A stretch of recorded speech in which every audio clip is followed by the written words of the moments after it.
How do you make business problems disappear? Wrap them in bacon.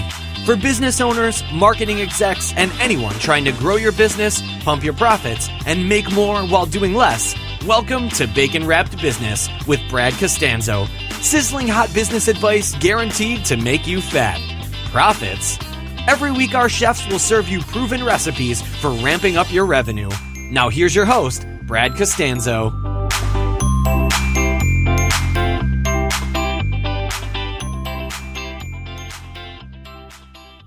Hey there, this is Brad Costanzo, as the jingle just told you, and welcome to Bacon Wrap Business. If this is your first time listening, I welcome you with open arms, and I encourage you to check out all of the other great episodes. And if you are coming back for more, thank you even more for tuning back in, leaving those great reviews that we've been getting, sharing it with your friends, and emailing me with all of your questions and suggestions when you send those emails to askbrad@baconwrapbusiness.com. As you know, or maybe as you're finding out, on this show, I like to dig into all types of business, marketing, entrepreneurial strategies, tactics, mental gymnastics, you name it. I bring on guests. I share some of the best stuff that I've done and that some of my guest hosts have done as well. And today is no different. In fact, I'm inviting in just a moment a friend of mine named Jordan, who is a very interesting guy. He's been involved in a pretty interesting business that I know you're going to absolutely love. And especially if you're a guy, and if you're a girl, you probably want to pay extra close attention to hear some of the training that these guys are getting, and it's all good stuff. But I invited Jordan on for a couple of reasons. I've known him for several years. I've watched the growth of his company. I've been a big fan and a big fan of his podcast. Jordan Harbinger is the host of the Art of Charm podcast, and I believe you can get to that by going to the artofcharmpodcast.com, if I'm not mistaken. I'll ask Jordan here in just a second. But I don't really know where we're going to take this. We're a couple of friends who've got a lot in common, and I'm going to get inside his brain, find out all of the great stuff he's been doing, some of the new changes that he's made to his business, and especially dig into some of the podcast topics that he's gone through. If you haven't listened to it, I highly suggest you do. And without any further ado, let me go ahead and unmute him. Hey, Jordan, are you with me, buddy? I am with you. Thank you for the intro. Oh, you're quite welcome, and I'm really honored to have you on the show. I think it's going to be a good one. I'm really excited to hear some of the new things that you're up to. I've known and followed you for years, but recently it looks like you've kind of really taken off with the podcast. So I want to jump in, but tell, for those who don't know what the Art of Charm is, who've not followed Jordan Harbinger, what is the Art of Charm all about in your words? I mean, essentially what we do is we teach confidence and emotional intelligence. And so what that means is if you're on one end of the spectrum, a software engineer or somebody who's, and I don't mean just like nerdy guys, but guys who are like, hey, you know what? I want a better edge in this area. We can teach emotional intelligence in a way that anybody can learn and master. So a lot of guys, especially guys, and especially smart guys, we have this thing in our brain where everything functions in like a linear way and everything's got to quote unquote make sense. And emotional intelligence isn't really like that. So we sort of distill that down to logical means. And the other type of guy that we see here at AOC very often is military, especially special forces and intelligence agents, and guys who are in high-end sales of products that cost thousands of dollars, because that requires people to like and trust you. It requires a high level of human interaction, communication skill, and that's exactly what we teach at the Art of Charm as well. So it's not, a lot of guys think, oh, this is just guys with their shoelaces tied together and tape on their glasses, and nothing could be further from the truth. I mean, some of the time when guys come into the class, they're looking at the roster, and I'm looking at in fact, I'm looking into the classroom right now from studio. There's snipers, military intelligence, guys who were wounded in action in Afghanistan, along with entrepreneurs that, could buy and sell you and I both several times over if they wanted to. So it's awesome. Really an interesting crew. Yeah, it really is. I remember when you sent me over some of the information on the things you're doing, because you've got normal classes for, your everyday Joe who's just, I guess it's everybody from the completely socially awkward who are trying to get a handle on their social life and have, feel normal once and for all, to guys who realize that they want to take their their life to the next level, whether it's with dating or interpersonal relationships or business. But then you have this entire other program geared, it looks like, towards military, current military or vets, people who have, special training. And I'm willing to bet that there's a lot of guys who've been over, let's say they've been in Afghanistan for years and they're coming back. And that can't be the easiest thing in the world to do, is re-enter society after being over there fighting wars for us. So, am I right? You help. A lot of guys, they need help readjusting, and it's not like, oh, you're so weird. You need There's a lot of guys that spent years blowing things up, shooting people, or just being around stuff like that, and other people were doing it around them. And I know a lot of folks that came back from Afghanistan, men and women, that weren't in combat directly, but still have PTSD as a result, which it's hard for us as civilians to understand how this works. I can't imagine. I was, about a couple of weeks ago, I was out playing paintball with some friends, and I was ducking behind one of these little obstacles, and the paintballs were shooting over my head, and I just had, time kind of slowed down. I had this profound sense of respect for the guys who are out there actually doing this with real bullets, with their life on the line, and realizing how big of a wuss I imagine I would be if those were real bullets. I was scared enough of the paintballs. And I just imagine it's that times infinity for what these guys have to go through. And then they go from that experience to stepping back into society and just being, hey, get back in there, deal with shitty coworkers, deal with people who are, everyday normal folks when you've been over there fighting for your life, putting it on the line, and there has to be some crazy adjustment that goes on. There are, yeah. And it's strange because for us, we don't necessarily get why, but it's people will have weird things that you'd think wouldn't make them angry or trip them out a little bit. And it's like, it's not like they don't know any better. I mean, there's things that people do and you go, why did you just do that? And they're like, I don't know. And you're thinking, what a weird thing to have done. And it's not just corrective, though. I mean, any champion gets coaching. And that's another thing that I think the average guy doesn't quite understand, is like a lot of people, anybody who's really good at anything will always have coaches. Any professional athlete, all the entrepreneurs that that are making money have coaches. And it's funny because a lot of people are like, oh, I don't need that. I don't need that. That's stupid. Or like, I have guys that need that, or I would have needed that a few years ago. And I'm just thinking, people who think that they don't need coaching or need help in certain areas, it's like, need it the most. Yeah, they're the guys that need it the most. Yeah, I mean, I've got coaches to this day. I'm constantly paying for new mentors. I'll have a coach. Sometimes I'll work with them for a year. Sometimes I'll work with them for a month. But I'm a big fan of paying for advice. I do it all the time, and I highly credit that to being one of the reasons I'm successful, whether it's in-person coaching or just having somebody to call on when I need some business advice or even, lifestyle, personal advice. I mean, I don't think of it as like a psychologist, but sometimes my business coach is a psychologist for me, and helps me be much more well-rounded. And all of my friends who are really high performers as well, some of them much, much higher than myself, every single one of them that I know has mentors and coaching that they've invested in. So big fan of it. And I also really like how, I imagine that most people hear what you do and they think that you're just teaching guys how to pick up women. And that, to me, that I believe that's a byproduct of everything else that you teach, the art of charm. Because when you are charming, you get more business opportunities. You get more opportunities in romance. You get more opportunities with friends. And it is a lost art, quite honestly. And I think it's great what you've been doing. How long have you been operating the art of charm? 8 years and change. Or almost 8 years, I should say, actually. You ain't no rookie, are you? No. And, it's interesting because going back to sort of like who needs coaching and who wants coaching, it's really... I'm always looking for an edge. And that's another reason why these like special forces guys and things like that are really keen on us, because those are guys that go, wait a second, there's something that might get me 1 to 5% ahead of where I am now. I need that tool. Mm-hmm.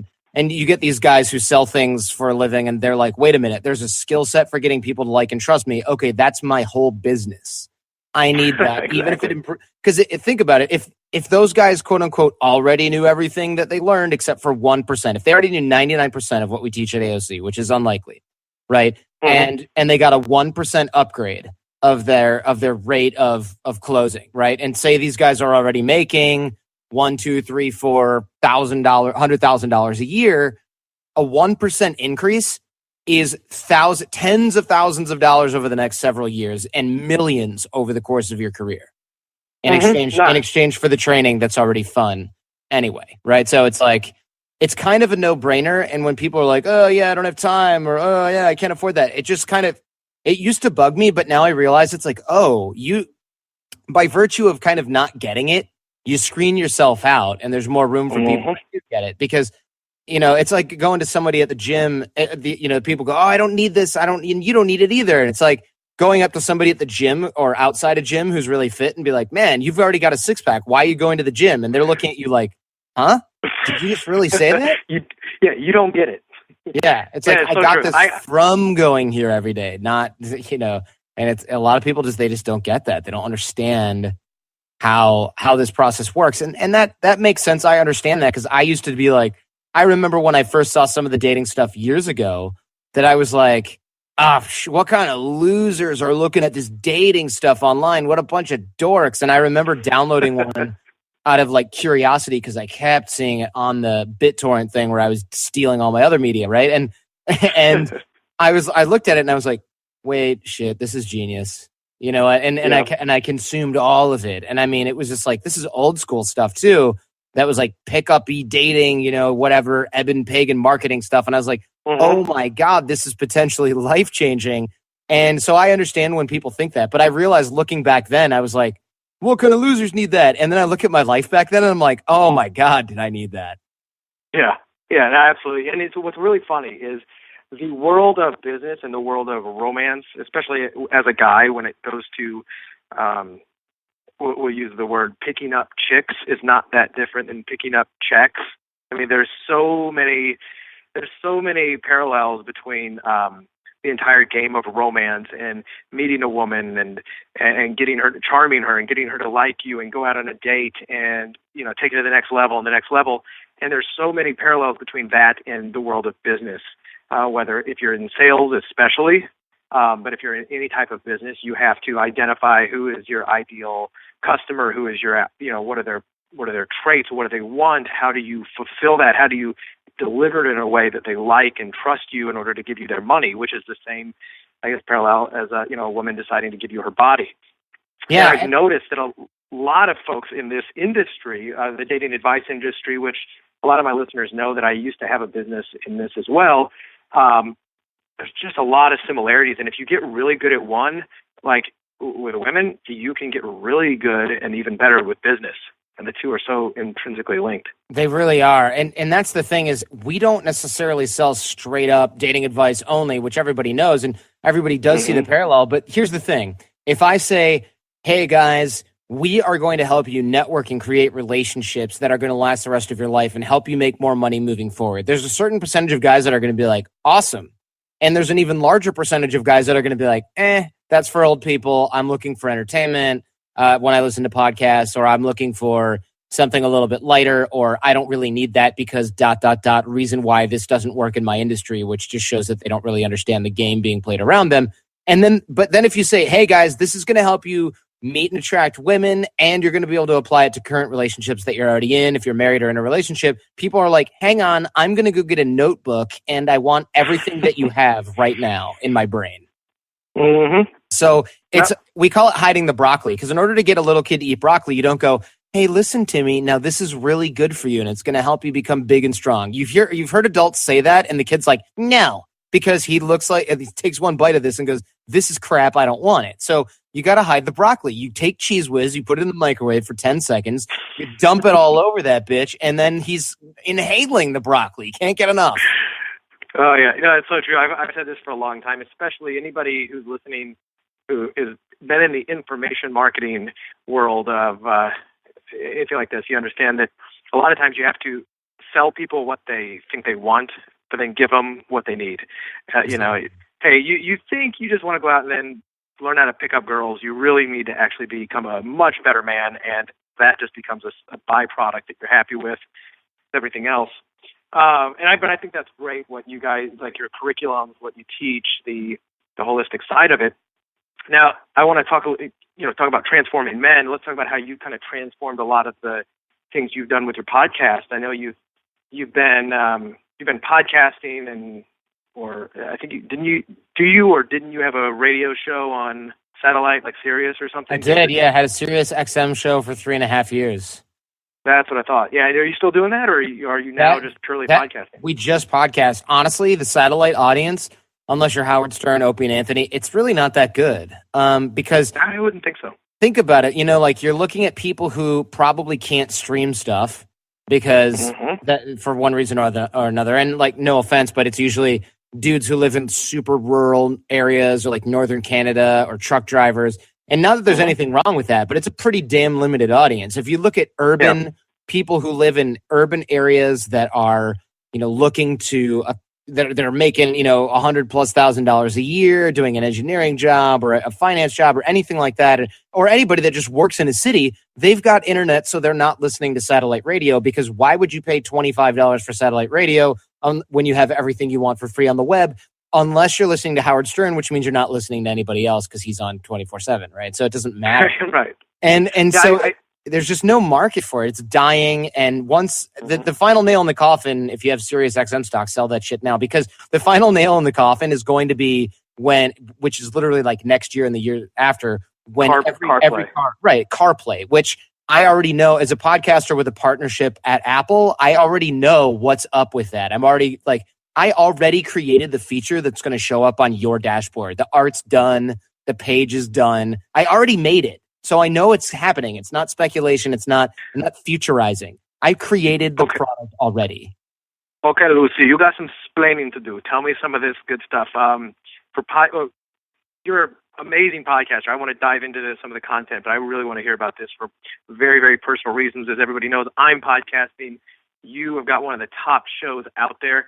Tell me what's going on. If people don't know what CarPlay is, this is Apple's version of their your in-dash radio, but it's almost like having an iPhone attached to your car, where you can all of your media streamed, and if it's on your phone, etc., it's going to be amazing. I've seen some of the demos, but it sounds like you have maybe seen more than the general public. What can you share that is kind of coming down the pipe to make me excited? Sure. So the companies that are spearheading that initiative, essentially, they already have their features set up. I mean, if you're a featured partner with Apple or any of the other big podcast, Stitcher, TuneIn, all those guys, they're already they've created the interface already. It's already being demoed in new vehicles. It's just like a 4G touchscreen that goes in your car and runs either, I believe, iOS, whatever, or Android, and depending on the make and model of the car. And it runs Pandora, it runs Spotify, it runs Stitcher, it runs TuneIn, it runs whatever, iTunes Lite or whatever they're going to end up calling that. I don't know if they have it, if they know yet. And so you're going to have that in the vehicle. It's going to be right on your dash, like some vehicles have now, where you control the AC or where the radio would be. In fact, I believe it's either next year or the year after. They're making plenty of models that just don't have radios because nobody gives a crap anymore. So they're just not using that stuff. And so they asked us for like custom art and things that are going to fit certain dimensions. And there's these sort of HTML5 players that are, low processor consumption, that run on different types of players that don't require a lot of plugin or any kind of crappy install, so that they can navigate right on the screen and just push play and boom, there's your latest episode. So that's already happening. So satellite radio, yeah, it's toast, but we totally digressed. So no, I don't do that show anymore. And I love doing live radio. It was fun. But it was fun because you're interacting in real time with fans and listeners. But after that sort of quote unquote wears off, you're good. Yeah. So is there going to be many changes coming down the pipeline for normal podcasting? To be an Apple, I forget what you called it, like a premier partner or something like that. You have to have just a really big successful show like you do. And mine will be before long. As of right now, it's been just live about a month. But are there any things that current or future podcasters should take note of to prepare for that prior to? Should I be doing anything different with my podcast? Sure. When that comes to play. It's hard to say, but I would say, yeah, obviously, first of all, if you can avoid it, I don't do this, but if you can avoid it, probably make it not explicit, because people might be able to filter by that. And they should be able to filter by that because they're going to have kids in the car. And so shows like mine, where I don't really worry about what's said in the subject matter is adult. Those are going to be filtered in or out, And so, yeah, there's that. I would say also, and again, I don't do this. A lot of people record video. Here's the problem. It's freaking boring to record two people talking on a webcam. Some people swear by it. I still put my shows up on YouTube, but I do the audio only. But some people are like, oh, I'll have this up. It doesn't really do much to have two people talking on a webcam. But in the future, nobody's just going to have the audio only. But, very few people are going to supposedly have that. And you'll be able to switch dynamically between the video and the audio feed. So having nothing on the video portion isn't really the best strategy. But I'm not about to go and have a whole production crew to produce cool videos for each show that I do. It's impossible and it's too expensive. And honestly, it doesn't serve that big of a market right now. The other thing is, though, honestly, have good branding and don't do stupid stuff like a lot of these dating knuckleheads did back in the day where they were like, here's an outrageous promise. You're never going to reproduce if you don't buy this product. Doing stuff like that pretty much ensures, and you know what I'm talking about, right? Like all these. Unfortunately, yes, I do. Yeah, they overpromise and underdeliver. Those guys will never be partners because all they're doing is market. So when they go up to Apple and they're like, hey, I'd love to be a partner with you guys, Apple does a quick Google search and goes, hell no, go fly a kite, crawl back into the hole you came from and never talk to us again because it's brand toxic for Apple. We're about as edgy as they get, and we're not that edgy. We provide great content, and we might use profanity here and there, but we're not something where Apple's going to go, hey, let's not touch that with stolen, with a stolen what, because it's dangerous for them to do that. Same thing with any of the other partners. If they're like, look at our featured partners, and someone goes, great, I'd love to invest in this company. What's this? And someone's like, F-bomb, dirty word, obscene thing. They're like, that's what you're putting in my car with my kids? No way. So good point. So I might have to start bleeping some of my shit out. Yeah, I honestly, I don't think it's the profanity that does it as much as, the context. The context, and also just the idea where people are constantly, like I said, overpromise and underdeliver. Keep the focus on content and not marketing. And I think a lot of podcasts, they're either totally garbage because the content's crap and the host is not good at his job, which is totally fine. It took me, I feel like I just started to figure out podcasting and I've been doing it for 7.5 years.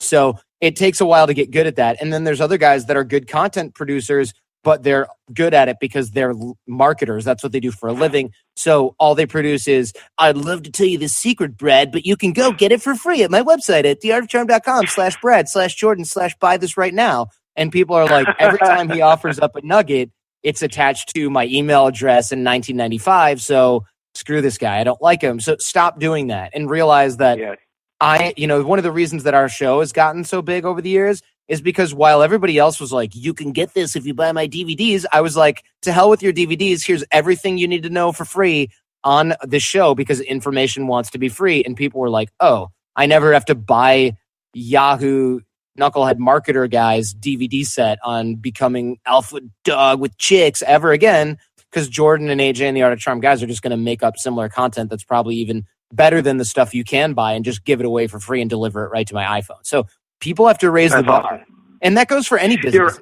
Any business that you're in, raise the bar. Give away better shit than people are creating behind their paywall and then give it away for free and watch your competition wither and die and want to become you. And you're so right. And I think that, because I've given a lot of thought to this, and I truly believe that, like you said, information wants to be free, and there is so much information out there. We are drowning in it more so than ever before, and that's only changing as everybody now has the ability to produce and distribute information.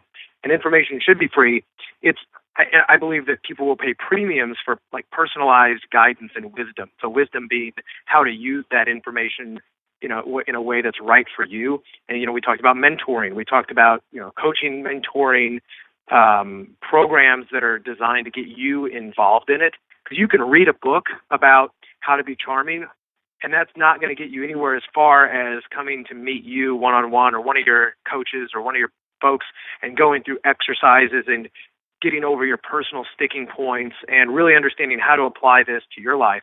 And I think it's almost like a barbell strategy where there's all this information on one side that's free. The things you have to pay for is the personalized guidance, wisdom, and somebody to call when you need it. Charging all these different amounts for little tactics, strategies, doesn't matter if it's about business or dating or whatever, it seems like it's a dying industry to me. And I think that you hit the nail on the head when you're like, look, give away the information, but man, if you really want this to work for you, come invest in me, and I'll make it work for you quicker than just trial and error on your own. Yeah, I mean, it's kind of like, it's funny because a lot of people are like, I want to figure out how to get this handled on my own, and I'm like, cool, but that's just ego talking. I mean, there's no reasonable idea behind trying to figure out something on your own. It's like, yeah, you could try to figure out calculus on your own, or you could hire a tutor.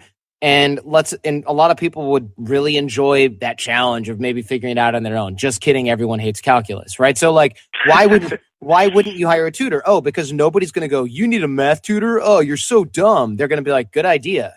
But as soon as you're I'll like, tell you exactly why. Yeah, it's just people don't value their time. No, people don't value their time. They absolutely do not equate time, money, or time and value. And in fact, time isn't money. Money is time. I mean, time is the most valuable thing we have. And people who are like, I'm just going to go do this on my own, have nothing better to do. And that's fine. There will always be people like that. But if you really want a result, shouldn't you want it as fast as possible? And don't you put a value on getting it even quicker? And those are the people that you see paying for mentorship, paying for advice, paying for coaching, and not just trying to do it on themselves because they value their own time too much. That's a really good point. And you're absolutely right. I hadn't put tons of thought behind that, but you're right. People who go, I really want to learn this on my own, they tend to be younger. So I just said, hey, it's probably ego because there is that. But you're right. When you're 22, sure, listen to 400 hours of audio, try everything that I've taught you in that time, and then try to make sense of the results and the lack thereof, and then try to look at your own blind spots, which is a fish trying to figure out water, and try to coach yourself, which is, as we all know, kind of impossible and a really lengthy period of time. And then in 10 years, when you're like, oh, I thought I was going to get married and it didn't work out, then you can come to AOC and you can cry about how the last 10 years were a waste. Bingo, yeah, because when you're in your 20s, you're going to live forever. You're going to live forever when you're in your 20s. All of a sudden, you get a little older. Like myself, I turned 40 this year, and it's like, well, crap, I've got, hopefully I got a lot longer left, but I value my time, who I spend it with, how I spend it much more. And I know that if I've found an outcome that I want, if I know it's for me, if I know that I'll get a lot of value out of it, I will go spend as much as it takes, if I think it's a worthwhile investment, time, money, and energy to get that outcome. Because that's so true. And it's funny. I just realized, and maybe this won't make sense as I unfold this analogy because I am thinking out loud. Companies do this all of the time, and people never compare themselves to successful businesses. So, for example, say that you work for Google and you want to start a podcast. Well, you have all the talent in the world at Google. Man. And so somebody there or a team there could figure out the best way to make an all-star winning podcast that just crushes it and gets to the front of iTunes and really just, murders it. And they do it all for free and they don't have to expend any resources other than salaries that they're already paying. But they would never do that. They would never do that. What they would do is they would look to somebody who already understands how the system works, is already crushing it. They would give that person a really good offer that they can't refuse. That person would go consult there for a week or a month or a year, and that product would come out spit shined. But when we think about our own lives, we go, I'm not going to give somebody else money for this. I'm going to spend a ton of time getting suboptimal results, banging my head against the wall, and then eventually I'll get some approximate reward and approximated results, maybe if I'm lucky, towards what I was originally going to pay for. But damn it, I won't have to give up a dime. I'll just spend years. And it's like, what? So when you think about it like that, it makes absolutely no freaking sense at all to not hire somebody to help you with things. I mean, I work for The Art of Charm. I hire a marketer. I hire people in accounting. I'm not going to figure out accounting. I have no desire to do that. It's inefficient. Oh, hell no. But when we look at our personal lives, we're like, to hell with efficiency, reason, and ideal outcomes and getting this handled in a reasonable amount of time and getting great results. I'm just going to read lots of ebooks. What? Yeah.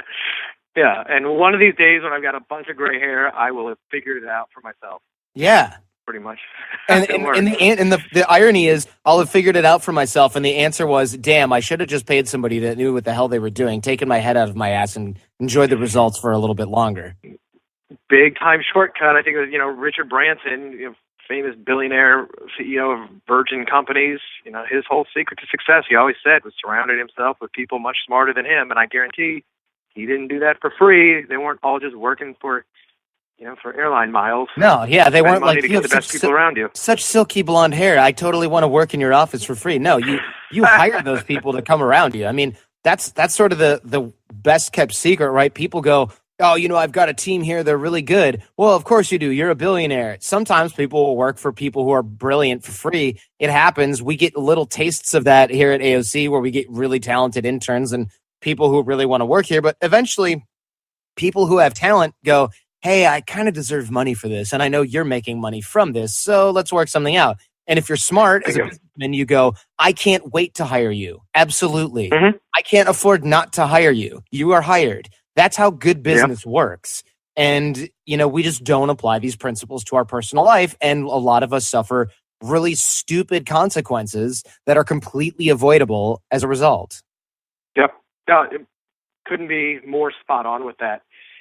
Speaking of people like Richard Branson, people like top performers, people in all different walks of life, that is one of the changes I've noticed with the Art of Charm podcast, is it is not just about dating. I was listening the other day to a guy that I've actually never met him. I may ask you for an intro, Stephen Key.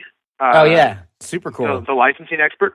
So one of the things in the past year and a half that I've really been focusing on, and I've kind of done it throughout my career, and I didn't even have a name for it, is the concept of licensing, which kind of sounds like a big complex subject, but is it's really just giving somebody else the rights to either use your product or getting the rights to use somebody else's product, service, idea. And, the world of intellectual property and licensing is so exciting to me. I enjoyed that episode a lot, and I realized that when I was going through some of the other ones and going, man, you cover so many different topics in different areas, which I love because, it's a lot more variety. What are some of the, who are some of the guests that you've had that you've really just enjoyed interviewing? Because some are more fun than others, but have there been any real big highlights of the podcast for you? You know what? Guests? It's really cool for me because basically my whole job is find really interesting people and have somebody chase them down for me, and then essentially, figure out how to get the best information out of them that I could use, and then put that in some sort of format, aka a podcast, for the rest of the world to enjoy, and they will say thank you for the exposure. And it's like, wait a minute, let me get this straight. I get to call up my favorite authors and thinkers, have somebody go through the hard part of reading their book, write me a summary, and then I get to poke holes and ask them questions based on that stuff. And then at the end, they send me a thank you email. Isn't that great? That's awesome. Yeah, and then they share it with their audience too, thus giving me a larger, more persuasive group of people to pitch the next author with. And it's incredible. So for me, I can't point to like one or two guests, but it's really great because, you can knock on doors, even as an entrepreneur who's successful, you can knock on doors and go, hey, I'd love to meet you. And they go, oh, no offense, but I'm networked out. I'm trying to sit down and be creative because I'm creating a book. I don't have time to like meet up for lunch or dinner or come to this big group thing and we'll chat. And you get access because you're an entrepreneur and maybe you're an EO, a bunch of people that they know and you get an intro. But then you go, oh, you're writing a book? Cool. Let me know when it's done because I have sold more books for Tim Ferriss than MSNBC and the Today Show combined. And they're like, wait, what? And you're like, yeah. Yeah, the ears just perked up. Yeah, you go, I move books. I've got the largest audience of men in iTunes that's exclusively men. Like my demographic is something like 94% male. We're number one in self-help. We're number two in health. And they're like, hold on, here's my card. Call me tomorrow. I want to talk about how to do this because besides having Amazon put you on a seller list, New York Times put you on a seller list, and a few other places like Goodreads or whatever's features, The Art of Charm is one of the best places to talk to a men's demographic and sell a book anywhere in the world.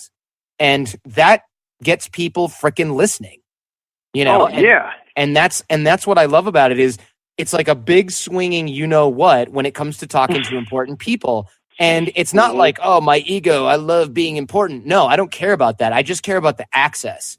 And this has gotten me access to things that I never would have dreamed about in my life. I remember when I started the show, I was thinking, I'm going to get some of those ebooks and CDs that all these like dating companies and stuff are putting out, and we're probably not even going to have to pay, and then we can talk about them on our show. And now I'm like, somebody just paid me $10,000 to mention an app. And I'm like, what planet am I on? How did I get here? This is great. You know? That's awesome.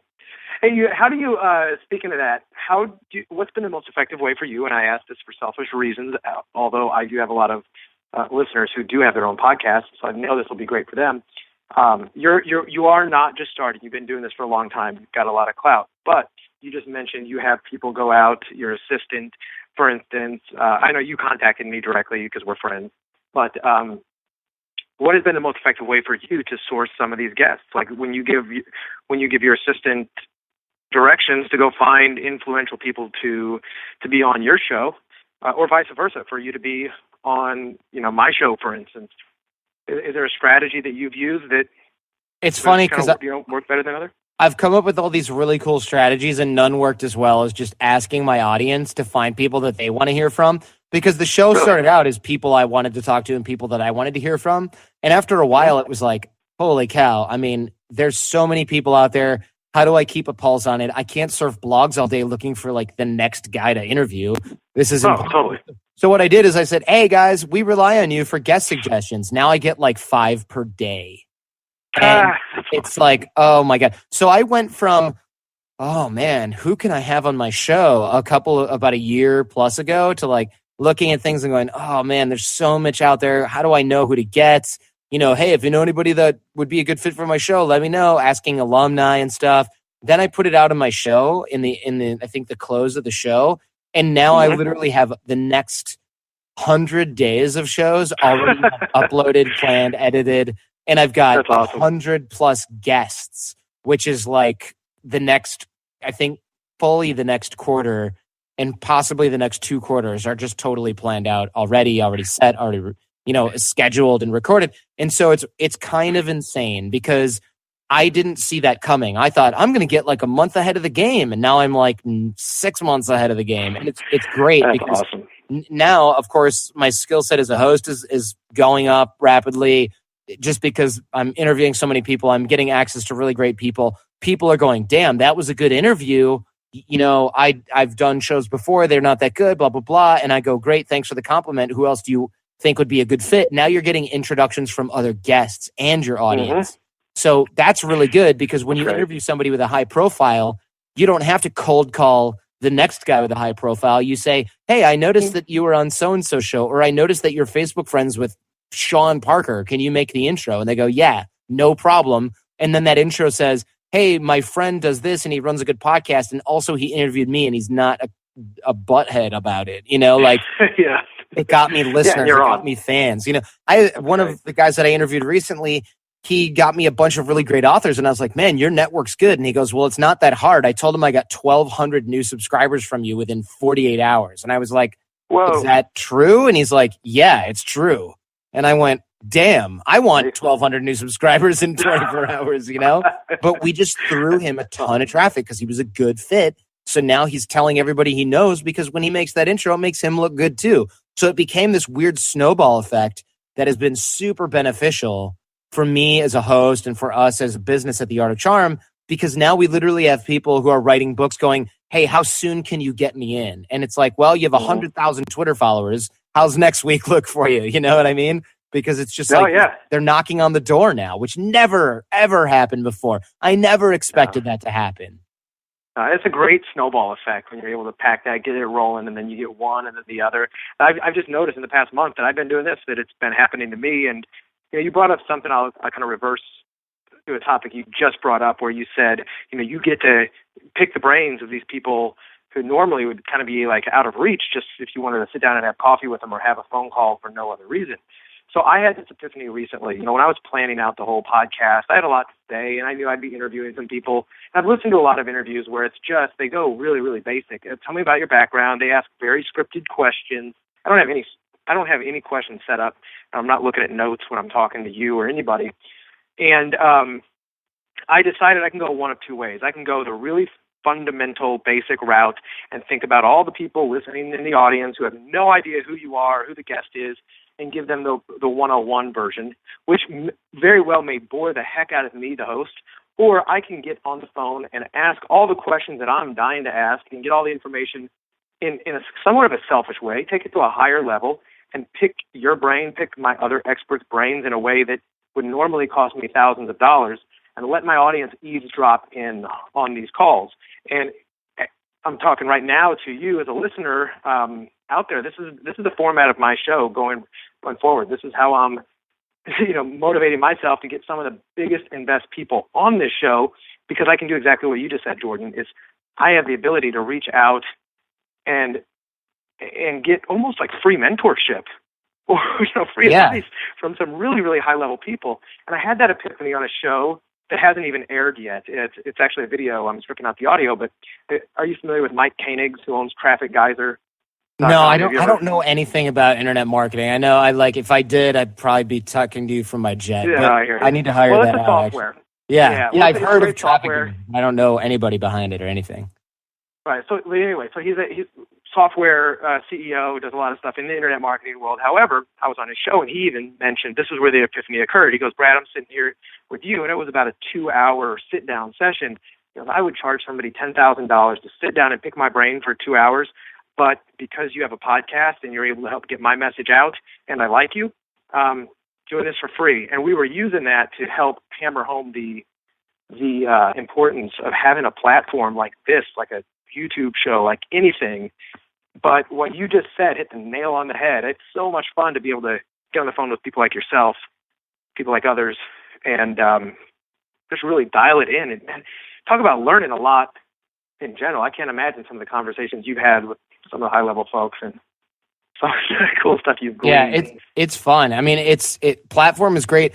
I prefer podcasting over YouTube because right now, if you want to get somebody on your YouTube channel, you have to pay them to fly out to you or go near them. It's really hard. And you have to have a film crew. Then you've got to edit it and you need a soundstage because if you film without one, I know all of these marketers say, oh, you don't even need that. Yeah, it sounds like shit. You do need it. If you don't do it, it sounds like crap. And honestly, when people invite me to do video stuff, I usually prod and ask what kind of studio and whatever. And if it's not good, I don't want to do it because what that tells me is you're not really professional, which means you probably don't have an audience, which means it's probably a waste of time. But with podcasting, you never know because you could go to Adam Carolla down in LA and he's got a great studio, but you could also go to somebody's house who's a nerd like me, and they might have a studio in their house that's just as good, if not better. So you have no idea how big someone's audience might be. There are podcasts in the iTunes top 50 that are recorded in dudes' living rooms on their iPhone. And I'm not exaggerating. And and it's amazing. I'm recording this right now. I'm literally on my iPhone.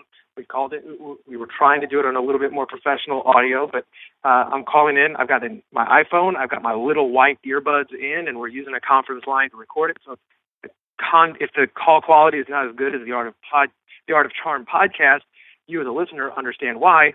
But it just shows you the ability to do this. It's available to absolutely everybody. Have you ever read, do you know James Altucher? You probably... Yeah, he just called me this morning, actually. That's funny.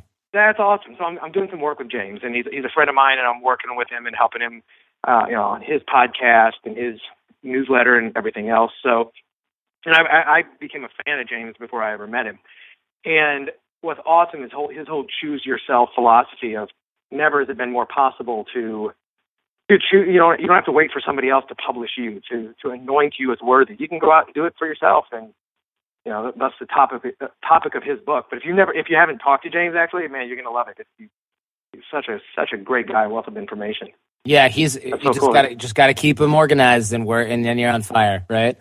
So true. So true. Yeah, he's a genius or something, for sure. Yeah, absolutely. So, Jordan, you've got a lot of stuff going on. The Art of Charm is obviously your home base for everything. Is that theartofcharm.com, or I know you've got theartofcharmpodcast.com. Yeah, you know what? I would say the podcast. I would say if guys are listening to this, and they want more, they can either email me directly, jordanh@theartofcharm.com, or call the office. But honestly, the podcast it's all free stuff. You don't have to buy anything. You're already listening to a podcast. Just search for The Art of Charm in iTunes or Stitcher, or go to theartofcharmpodcast.com, subscribe there and check it out. But yeah, I love hearing from people. I'm cool answering questions most of the time. It just depends. on my workload and what it is. But yeah, I mean, reach out. I'm pretty accessible. That's another thing. Because I think, no kidding. you know, the bigger you get, the more accessible you should be. Because that should be the primary job of you as like the mouthpiece of your business. If you want to scale, you have to have people do other things, but not your email and your tweets, you know? That kind of should be you doing that personally. Well, I mean, I can't recommend highly enough your podcast. I've been listening for a while, and I, rekindled my listening ship several months ago, and just love what you've done with it. You're an awesome host. I actually take some notes when I'm listening to hosts like yourself, how I can do this better, because I'm just, I'm still on wobbly legs with the way I'm doing this, but I know my listeners are liking it, and they're letting me know, and I appreciate all the feedback I've been getting. But guys, go check out Jordan's stuff. Check out his podcast. Girls, you should probably listen to it too. Hear what all these, men are learning on how to charm you. That's right. But, they have a ton of female fans too, so they'll dig it. That's awesome. If anybody else has questions for me, if you would like to share your own business strategies, advice, maybe even be featured on the show, or if you know somebody, like Jordan said, ask the audience. I'm doing that right now. If you know somebody you think would be a perfect fit for Bacon Wrap Business, please just shoot an email over to askbrad@baconwrapbusiness.com. And if you'd like a second opinion on anything you're doing, your marketing, your business strategy, your direction in life, it really doesn't matter. I love fielding these questions. Please don't hesitate to shoot me over an email once more. That's askbrad@baconwrapbusiness.com. Jordan, do you know anybody else I should be interviewing? Isn't that how you do it? Yeah, I do. And I'm happy to reach out and get some intros. If you email me after this, I will send you 3+ people that you should have on your show. That's awesome. I love it. Well, everybody, thank you for listening. Jordan, thanks for being an awesome guest. This has truly been a Bacon Wrapped episode, and everybody knows. I'm trying to replace the name, or those little colloquialisms, like this is so ninja. That's such a gangster tactic. I hate those words. Like that's so Bacon Wrapped. I'm trying to single-handedly take over the lexicon. Everybody loves bacon. So that being said, man, I really appreciate your time. I know you've got another call coming up. And to everybody else out there, if you have a problem, wrap it in bacon. Talk to you next time.